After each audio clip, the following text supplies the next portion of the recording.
Hello everybody.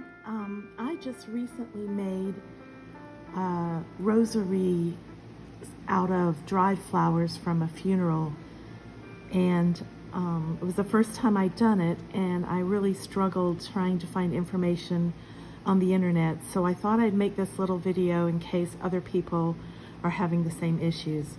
I'm not going to go through the materials because I'll post them all in this, in the comments for this video.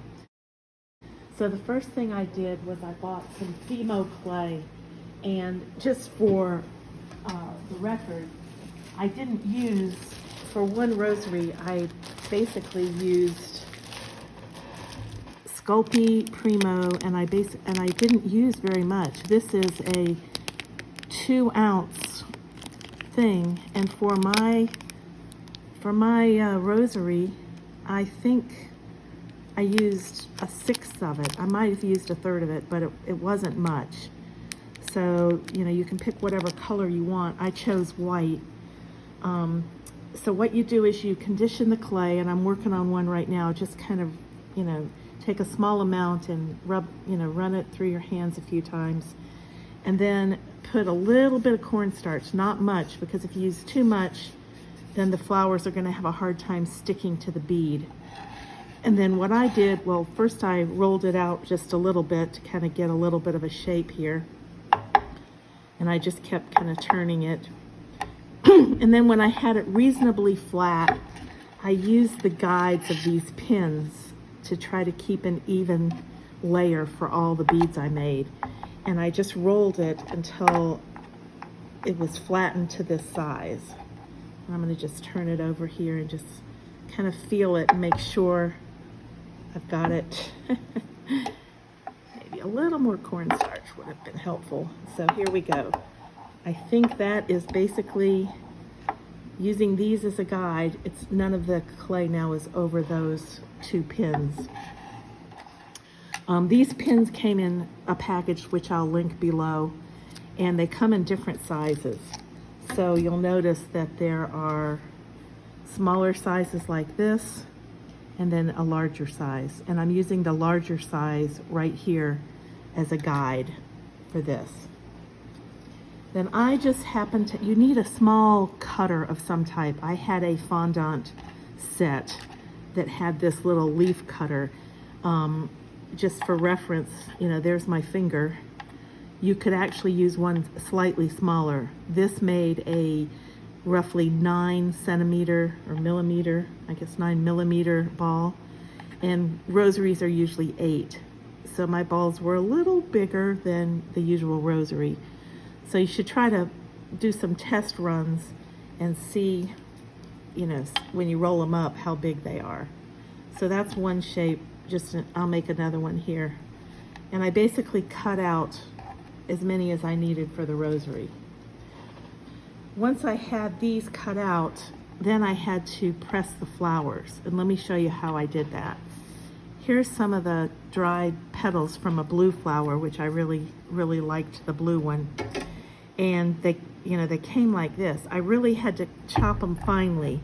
So here you'll see, I'm kind of giving you an idea. It's way finer than you think you need to chop them. These are getting still way too big. Somebody suggested a grinder. I don't know if that would make them too small. I don't have a grinder. But let me show you how big you really want them. See if I can get. Okay, you don't want the bigger. These are too big, but these petals in here are probably the right size. You just want some pretty small little ones. So again, let me just kind of show you. I don't know what that is. I got a stem in there. So here, and I don't want this ugly brown. So here's an example of what it looked like. I chopped up a whole bunch of these kind of things.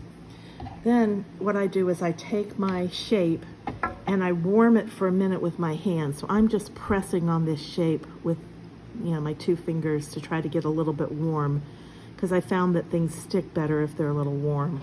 Okay, now it's warmed up, and I'm taking this and I'm just pressing it into the flowers. and you end up with something like this. There's a little bit of white space. I'm going to try to get a few more petals. Okay, so that's what I've got. Now I kind of press this, and then I try to roll. See, this is white right here. I'm going to try to roll that part in, and maybe this part in, and try to keep some of this. I don't know if you can see what I'm doing here. I'm just basically rolling it, and now I'm pressing it in my fingers, smushing it as hard as I can, and the heat of my hand is helping to press those flowers in. Now you see how I have a lot of white space here? I am going to try to pick up a few more little pieces of flower there, and I'm press those in now.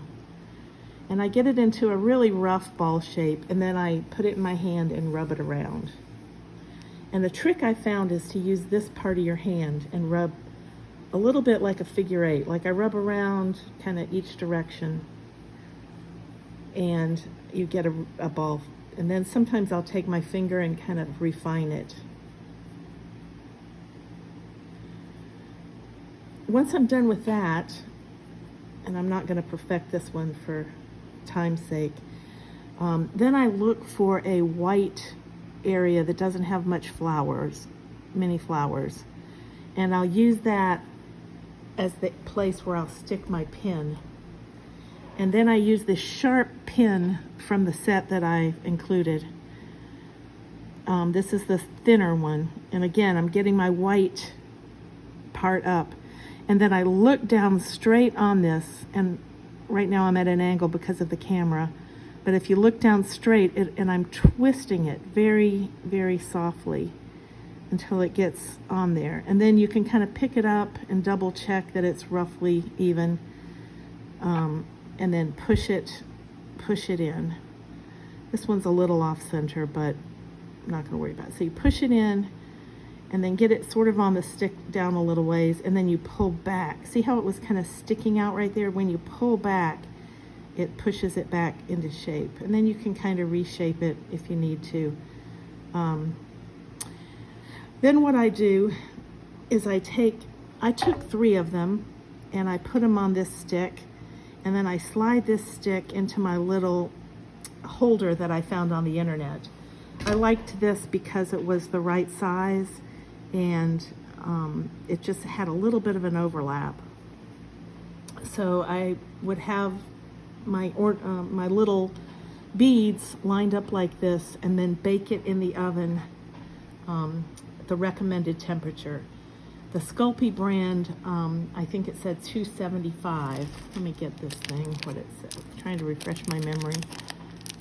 It says 275 for 30 minutes per quarter inch.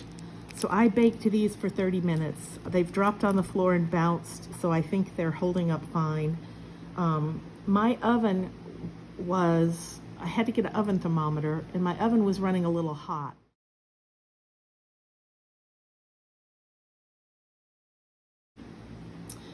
Once those were done, I let them cool. They didn't have to cool very long, half an hour maybe. Well, let me back up. When you first get them out of the oven, you need to run them around up and down a little bit, because they're still a little bit soft, and that'll give you a little bit bigger hole in here to work with. So I did that, and then I put them on the side to rest. Once they were dry, let me get one of these off of here. These are the dried ones, actually. This is from a previous rosary. This was a pink flower, turned kind of brownish colored. Once they're dry, what I did is there was a lot of, how do I want to say, dried flower sort of still sticking out on some of these. So I had this sponge, again from my fondant gum paste set, and I decided to use it because I'm not using fondant gum paste much anymore, and I kind of rubbed it around like this to try to, and you would see little flakes coming off of the different beads. If you don't have a real soft sponge like this, you could probably just use a real soft cloth, and you don't want to take all the flowers off, but you want to get the really rough edges, you know, the ones that are really sticking out off. Then the next thing I did is I took some nylon wire. You can think of it as, by the way, these were some flowers. These were done with some rose petals. I don't know if you can see the real dark color here is the actual petal. And I variegated the clay. See if I can find, there you can sort of see the dark shape is the flower. That's how red roses turn out. Anyway, I put it on a wire, or a fishing wire, kind of a nylon wire that you can get at a beading store. And I put knots, you know, to kind of keep them apart. And then the best thing I found to help protect them, all the sprays that I tried seemed to discolor and didn't seem to work.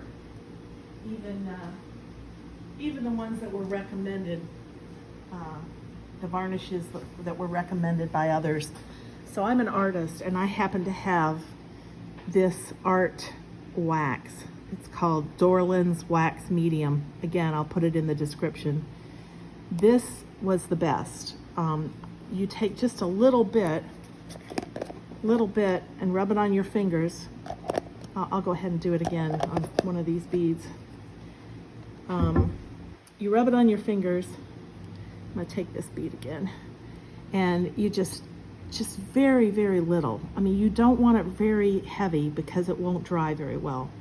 So I just took a little bit of wax and kind of rubbed it all around the bead.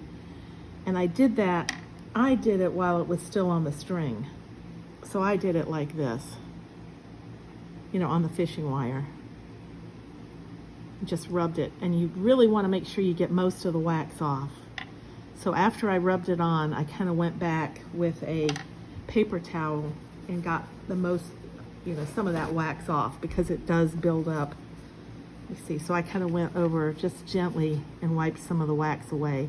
Made sure I could still feel the wax on the beads. Then I let them dry overnight, and they were not tacky.